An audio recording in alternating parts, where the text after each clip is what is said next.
All right, guys. I know that this is extremely late. It isn't that late. I plan to get this out at like 4 or 5, but this is probably going out at like 6, and the second to third round starts at 7. So I'm kind of getting a little close here, but what I plan to do is go through every team's draft of the first round, kind of compared to what I thought they were going to go for. And this isn't in-depth, this isn't like grading. This is just basic reactions, what I think with each pick, and nothing else really to it. So, start with Caleb Williams, Jalen Daniels, and Drake May all going 1, 2, and 3. I feel like this was the most obvious thing to start the draft. Caleb Williams was the best quarterback that could be drafted. That's obvious. Jaden Daniels, I feel like, is better than Drake May, and I'm glad that he's ahead of Drake May, but Drake May is still a great quarterback. All three of these guys were the expected top 3, and it was pretty obvious. It just depended on if the Commanders wanted to go Drake May or not. Caleb Williams to the Bears. Hopefully he doesn't pull another Bears QB and completely sucks. Because it'd be cool to see him do good in the NFL. Jaden Daniels is probably the one I have the most hype on. Heisman winner. He still needs a lot of work. I've been hearing stuff about his center game. Like, he doesn't usually throw down the middle all that much. And Drake May is extremely ready for the NFL. And now the Patriots don't have the best wide receiver room, but I still feel like Drake May will do good there. This is probably a little out of order, I believe. But at least at 4, Marvin Harrison Jr. went to the Cardinals. Very unfortunate that the Colts did not get him, but we won our games. We got a higher pick. There was just no possible way of us trading up to like 4 or 3. That's just the truth of the matter.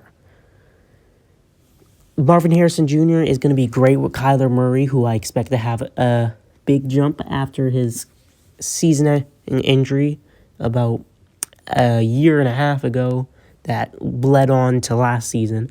So I feel like Kyler Murray is going to ball with Marvin Harrison now that he has a receiver. That defense really isn't that bad for the Cardinals, so I'm actually a little high on them now. Joe Alt goes to the Chargers at number 6. At this point, this was the point of the draft where we didn't really know what was happening, but Joe Alt is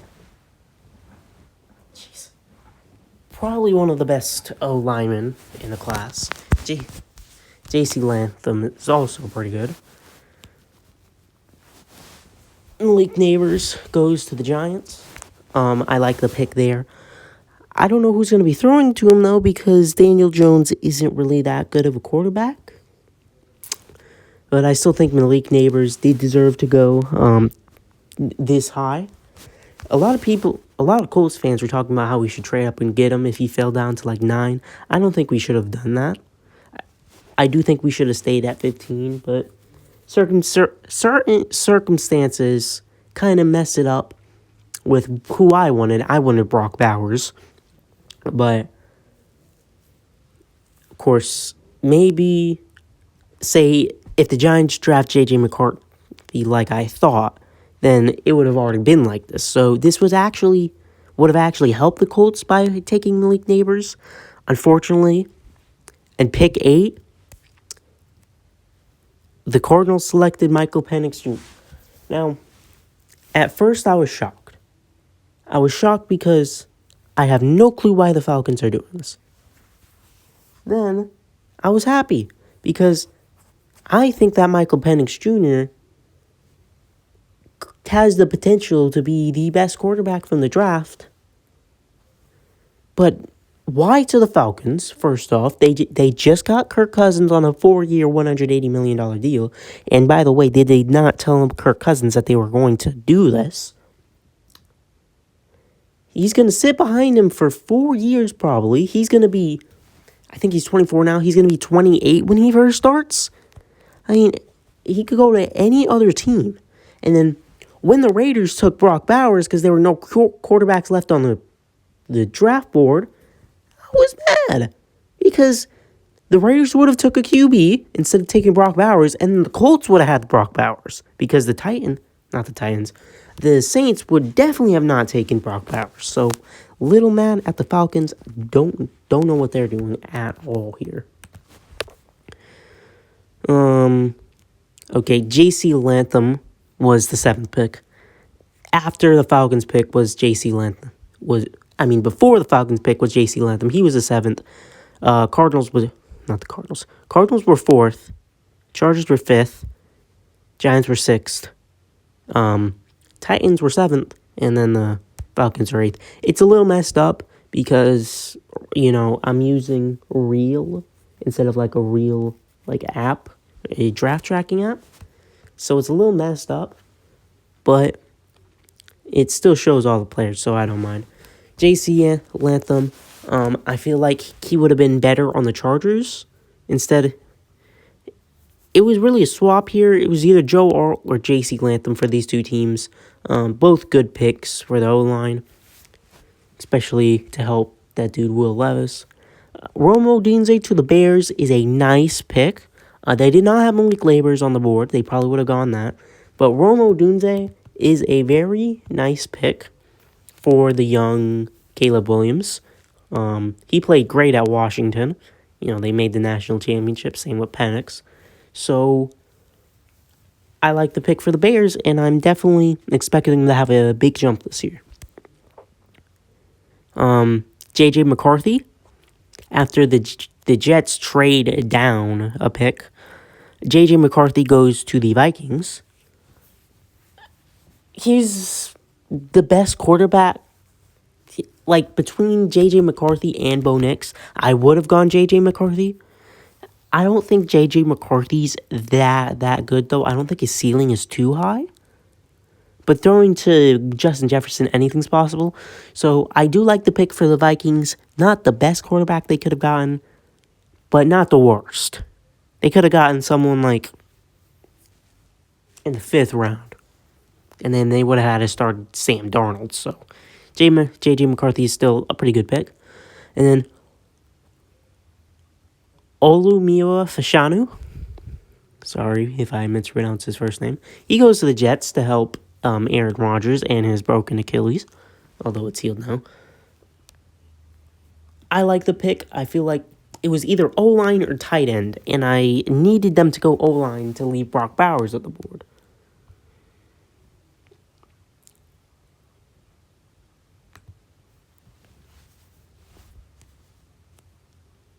Well, that's Brock Bowers, obviously. But Bo Nix was drafted to the Broncos at 12. The Broncos needed a quarterback. They took the only one that was really first-round capable. So, it's really just, he fell to you, so you had to take him, really. And you want to start Zach Wilson? But unfortunately, that left no quarterbacks for the Raiders, who, by the way, already have Michael Mayer. Took a tight end of Brock Bowers in the draft. And after Brock Bowers passed the Jets, I really thought he would drop down to the Colts and we would have had a steal of a draft. But unfortunately, it just didn't work out that way. And Brock Bowers goes to the Raiders to help hopefully Gardner Minshew. I hope he wins a playing spot since they don't have a quarterback now. And then Talise Fuaga. I think he's also O-line, don't get me wrong. I'm not too sure. He goes to the Saints. The Saints really need everything.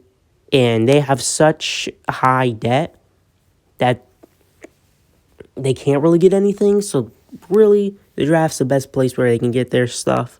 Apparently, they wanted to go O-line. It didn't really matter who they went for here, as long as it's not Brock Bowers if he fell. But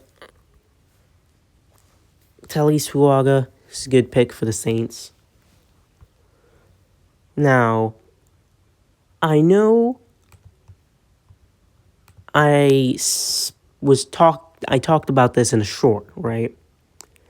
But my opinions have actually kind of changed a bit. I wasn't too happy when he was first picked. Now, after looking over some tape and some stats, Laiatu Latu is actually a really good player.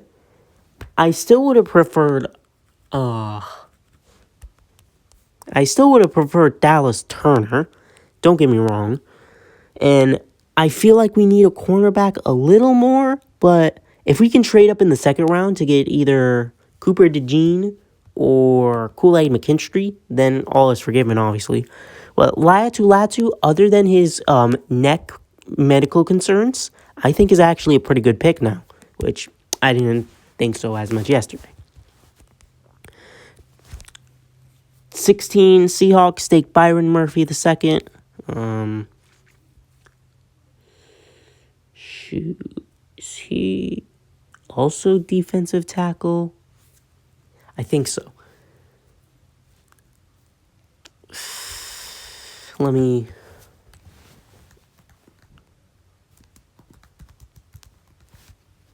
Yes, I am looking this up right now. Yes, he is a defensive tackle. I did not get that wrong. That's good. So, Byron Murphy the second, defensive tackle, goes to the Seahawks. Don't have too much thoughts on this. I think that's a good pick.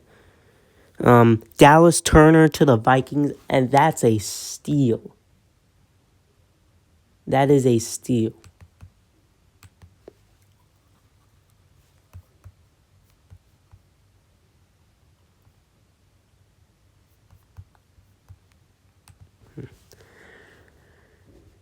He fell all the way down. He should have been taken by the Falcons.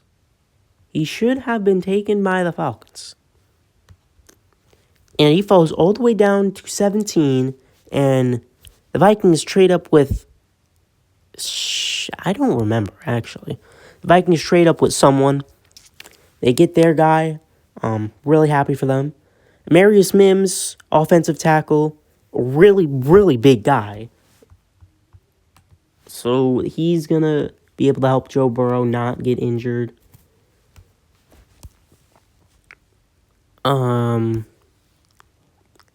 This stuff might be a lot of out of order now. I don't remember the order at this point. Jared Verse goes to the Rams. They had their first round pick in a couple years. And Jared Verse is also a pretty good player.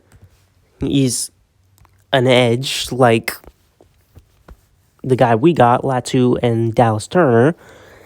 I'm not sure how good Jared Verse is, but I think he's a pretty good player.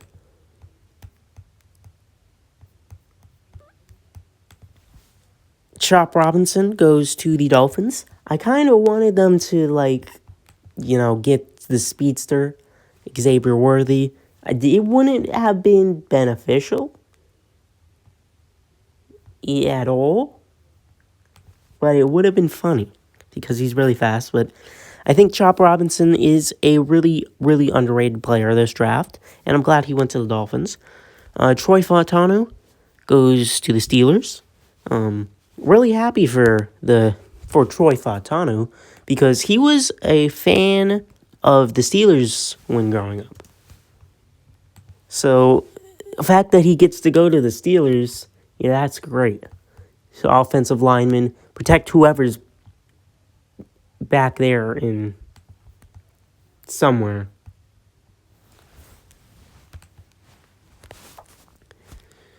But unfortunately, the Jaguars were up at 21, and they made an amazing, amazing pick. They picked Brian Thomas Jr., the wide receiver from... Is it LSU? Might be LSU. I might be thinking of another one. But they get a receiver they desperately, desperately needed. Because, I believe they lost a receiver. They've been trying to get someone. And Brian Thomas is a really good receiver. A lot of mock drafts had the Colts taking him for some reason. I don't think we should have done that. But really good pick, unfortunately, for the Jaguars. And another really good pick is Quinyon Mitchell to the Eagles. Now, Quinyon Mitchell also kind of fell. He was expected to go a little higher. And the fact that they just allowed the Eagles to get this guy is kind of crazy. A great cornerback. And speaking of another great cornerback, Lions trade up to 24 to absolutely move ahead of the Packers, who drafted someone. But they move ahead of the Packers, draft Terrion Arnold. Maybe that's who the Packers were going for, and the Packers just kind of didn't know what to do. But Terrion Arnold is a really good pick for the Lions, really good trade up for them. I respect it. And then the Packers, who were just after them, took Jordan Morgan. Now, I do not know who Jordan Morgan is. I think he's an offensive lineman. He's an offensive tackle. But this is a heavy reach. You could have gotten this guy in the second round. I think he would have fell to you. And if you really wanted the guy, you would have traded up for him. But to be honest, they had Cooper DeJean. They had Kool-Aid McKinstry. I know they need other things. Taking offensive tackle just doesn't really make sense here, especially with all the good ones off the board already. And then the Bills do the dumbest thing I've ever seen and trade with the Chiefs instead of just taking Xavier Worthy. They trade with the Chiefs, who therefore take Xavier Worthy, and now the Chiefs have another piece to try to three-peat. Now, I don't know what the Bills are doing here, because we're going to get to a point where this is a playoffs, AFC Championship game.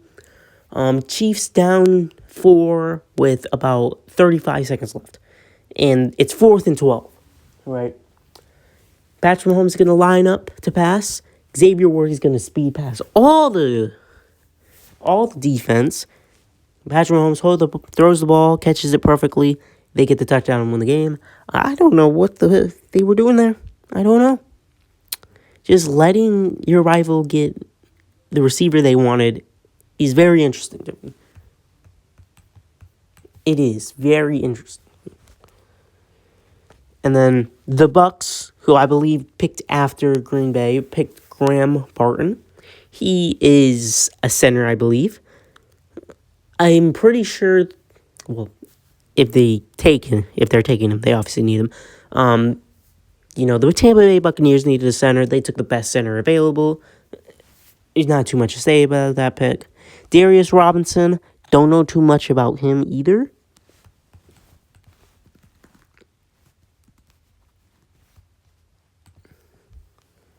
Goes to the Cardinals as an edge. It's probably the fifth best edge behind Chop. To be honest, Cardinals obviously need a lot of spots. They need a lot of players. They probably needed an edge. So Darius Robinson, best edge available. Just take him and move on. I understand it. Maybe not the best pick, but I understand it. Then the Baltimore Ravens get a steal and take Nate Wiggins. He had the second fastest time, only behind Xavier Worthy, with, I believe, a 4.25 or 4.26. He did pop his hip when he ran that, but still, amazing corner. I like the pick for the Ravens, and I think he's going to do good in Baltimore. And the last three, Guyton was like 29th. That was the trade up from the Lions. He's an offensive tackle. Again, offensive tackles were getting low. I think he's better than Jordan Morgan, though, so I really do not know what the Packers were doing, to be honest. But, to be honest, the Cowboys didn't get anyone in free agency. They didn't make any big splash in the draft so far, so just more of the same, I guess. And then, ending it off, we have two interesting wide receiver choices when Adonai Mitchell, Ladd McConkey, and a few other players are still on the board. The Niners go Ricky Pershaw, and the Panthers go Xavier Legette. Oh, and by the way, the Bills also traded out of the first round, losing their fifth-year option on one of the guys. I feel like that was just a bad decision. That's just me, though. Legette and Pershaw, I think, are interesting because they were better receivers on the board, but I don't question the process. And, that's all for the draft. Day 2 starts soon, in about an hour or two. Depends when this uploads. I won't be going over it. I'll be going over the Colts picks only. Hope to see you there. And otherwise, peace.